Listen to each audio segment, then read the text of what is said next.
Greetings and welcome to a very special episode of something. I've never ever made a video of this sort for any of my multitude of channels.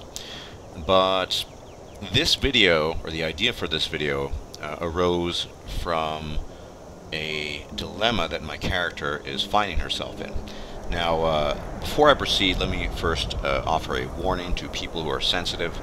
I will be discussing controversial, sensitive topics, touching on political correctness, nationalism, racism, and things of this nature, primarily as it applies to Skyrim, but with some references to the real world. So if you're offended, easily offended by things of that nature, don't like a discussion of this sort, I suggest you turn away.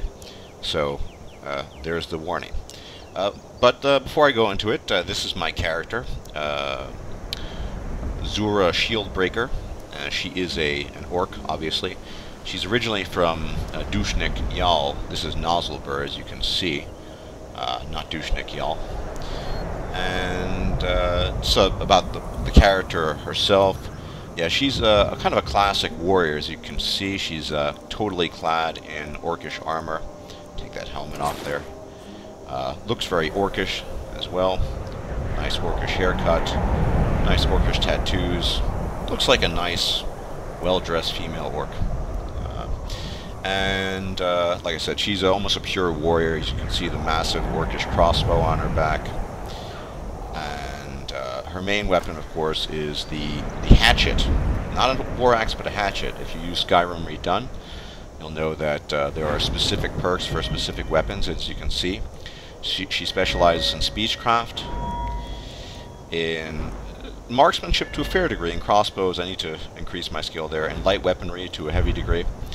I have some skill in bladesman, mostly used for Dawnbreaker, but for war axes and specifically for hatchets, which get a very cool perk called Onslaught, which basically increases your potential damage with light weaponry, which is perfect for a kind of orc-like berserker character.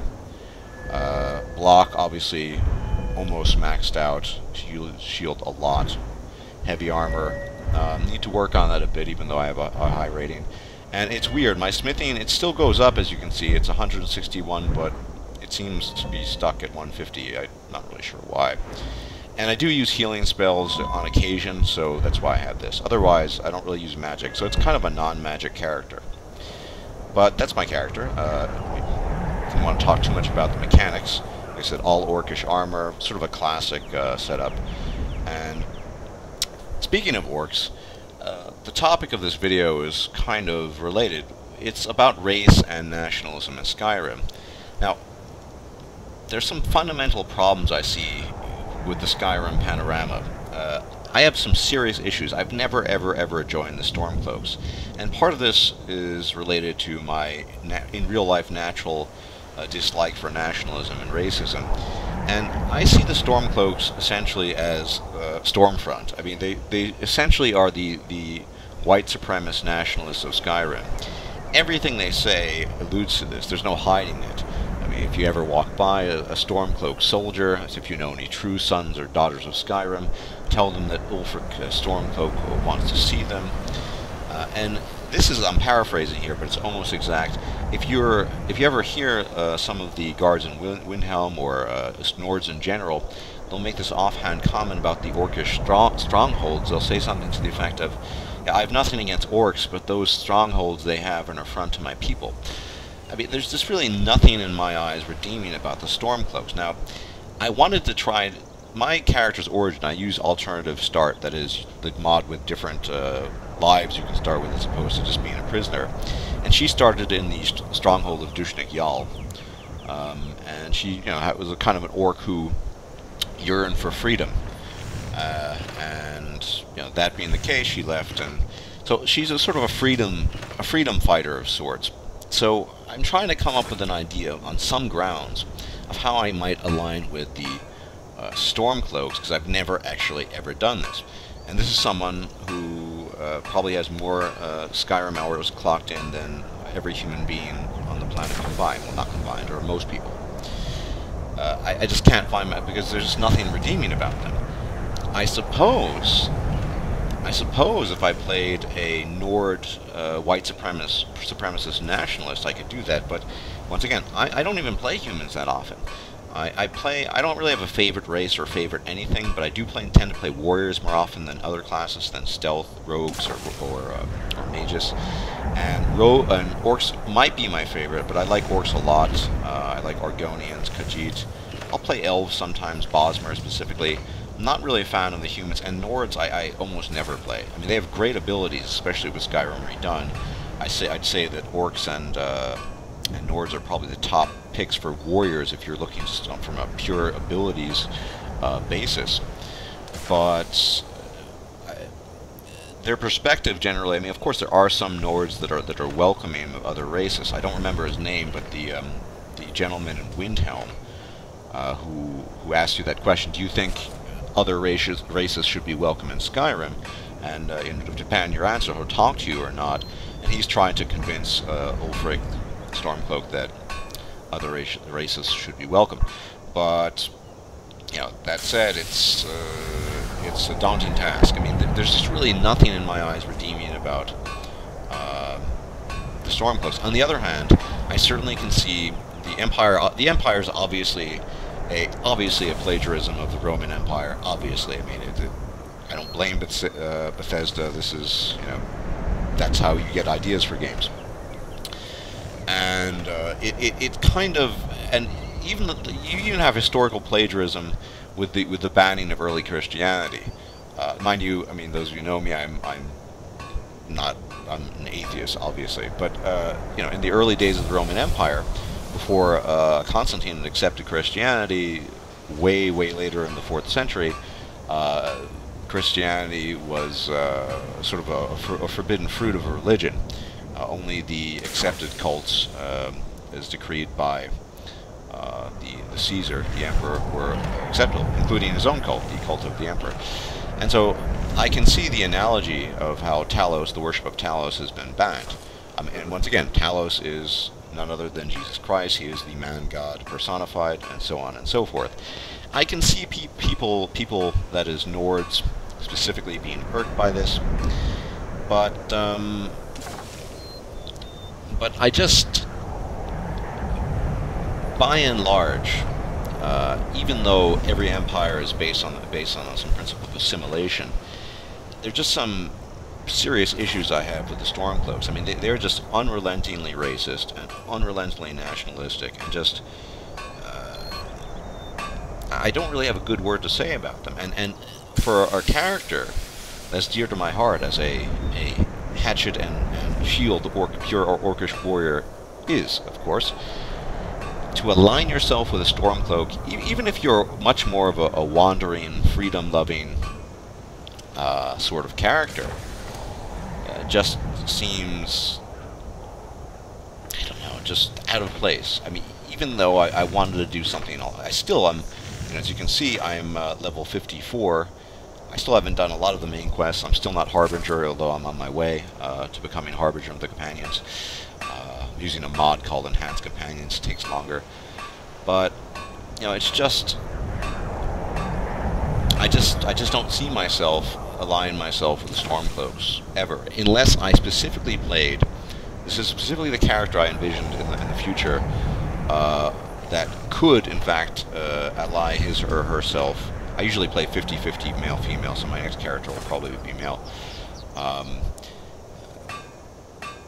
Stormcloaks. It would have to be a white supremacist Nord who hates all the other races, which is very difficult because that's not my nature in real life. I mean, people like to say that their dogs resemble their owners. I'm not saying I'm an orc or look like a female orc. I'm just saying that, well, I just my disinclination is so strong regarding the Stormcloaks that I just don't see any sort of alliance happening there. So all these analogies from real life notwithstanding, can you as the audience come up with plausible scenarios for a character such as Zura Shieldbreaker to actually ally herself with the Stormcloaks as opposed to the Empire? Once again, as coming from the very mouths of the Orcs themselves, the Empire has always been good to the Orcs. Followed by, this is the Smith and the Jarlsmith in God, I forgot the city. Can't believe I forgot the city. But this war is no business of mine, or the Orcs.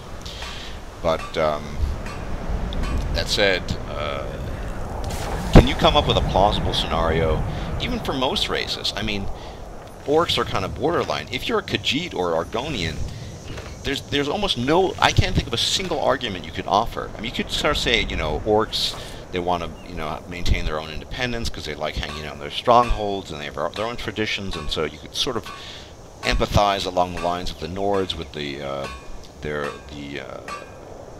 interdiction of worship of Talos. But I mean, a Khajiit, they're not even allowed in the cities. The Argonians are, well, basically, you know, scum, dock workers.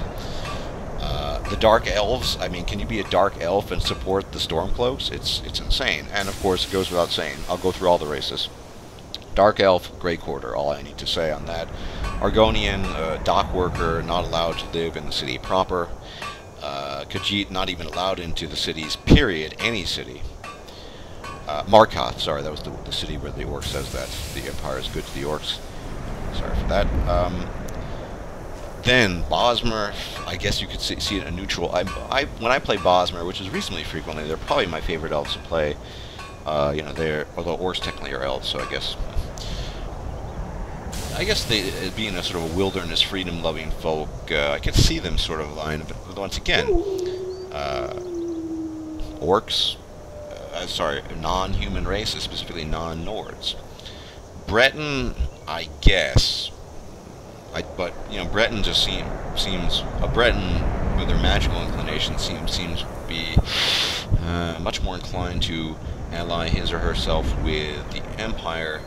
Altmer, High Elves, I mean, that's almost impossible. I mean, the Stormcloaks despise, arguably, more than the Dark Elves, the High Elves. Then you have the Imperials, which I guess you could see it going either way, but Imperial, I mean, it just seems just like a Nord is to the white supremacist Stormcloaks as an Imperial is to the Roman Imperial Empire.